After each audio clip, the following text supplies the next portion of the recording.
Eternal Echoes, Love's Timeless Curse, The Haunting Melody, 20th Century, United States.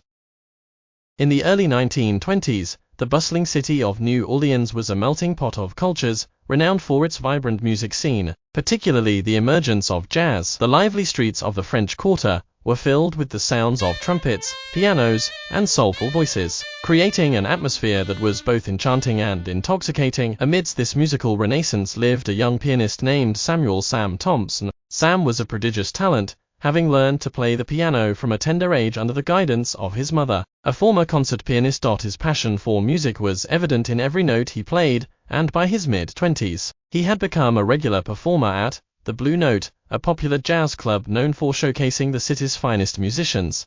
One evening, as Sam was exploring an old antique shop in the heart of the French Quarter, he stumbled upon a stack of dusty, time-worn sheet music. Among them was a composition titled Lament of the Lost. The title intrigued him, and the musical notation, though complex, resonated deeply with him. The shopkeeper, an elderly man with a knowing glint in his eye, noticed Sam's interest and remarked, "Ah, that piece has a history. They say it's both beautiful and cursed." Dismissing the notion of a curse as mere superstition, Sam purchased the sheet music and decided to incorporate the piece into his repertoire. That night, under the dim glow of the club's lights, and amidst the murmurs of the audience, Sam introduced Lament of the Lost. As his fingers danced across the keys, the hauntingly beautiful melody captivated everyone present. The room fell silent, entranced by the melancholic tune that seemed to echo the deepest sorrows of the soul. However, as the final notes lingered in the air, Sam felt an inexplicable chill. Over the following days, he began to experience unsettling phenomena. He would catch fleeting glimpses of a shadowy figure, reflected in the polished surface of his piano, hear faint whispers that seemed to emanate from the very walls of his apartment, and feel sudden cold drafts in otherwise warm rooms. Determined to uncover the origins of the mysterious composition, Sam delved into research. He discovered that Lament of the Lost was composed in the late 19th century by a musician named Jonathan Crane. Crane had been deeply in love with a singer named Eliza, whose voice was said to be as enchanting as a siren's call. Tragically, Eliza succumbed to a sudden illness, leaving Crane devastated. In his grief, he composed Lament of the Lost as an ode to his departed love. Shortly after completing the piece, Crane took his own life, unable to bear the weight of his sorrow.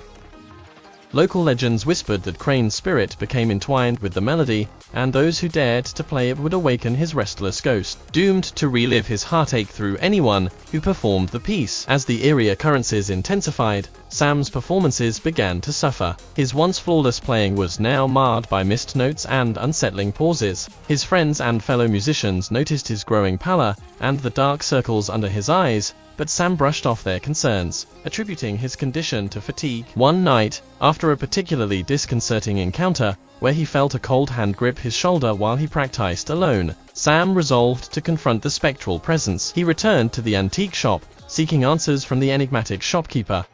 The old man listened intently as Sam recounted his experiences. With a heavy sigh, he revealed that the only way to appease Crane's tormented spirit was to perform the melody in its entirety without error, allowing the music to reach its intended conclusion, a requiem for a love lost. Summoning all his courage, Sam decided to perform Lament of the Lost one final time. He announced a special performance at the Blue Note, inviting all who wished to attend. The club was filled to capacity, the air thick with anticipation and a palpable sense of unease. As Sam took his place at the piano, a hush fell over the audience. He closed his eyes, took a deep breath, and began to play. The haunting melody flowed seamlessly from his fingers, each note imbued with a profound sense of longing and sorrow. As the final chord resonated, a sense of peace settled over him. The oppressive weight that had plagued him lifted, and the room seemed warmer, bathed in an ethereal glow.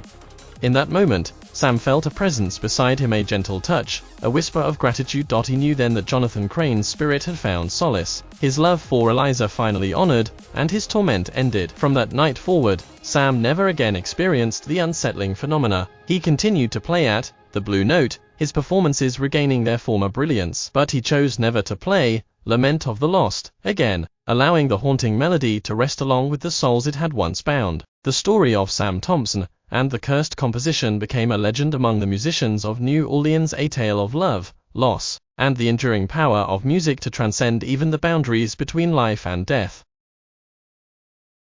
Years later, a young musician exploring the attic of the Blue Note, discovered the old sheet music for Lament of the Lost. Intrigued, he considered adding it to his repertoire. But as he reached for the yellowed pages, a sudden chill ran down his spine, and he thought better of it, leaving the haunting melody undisturbed, its legacy preserved in silence.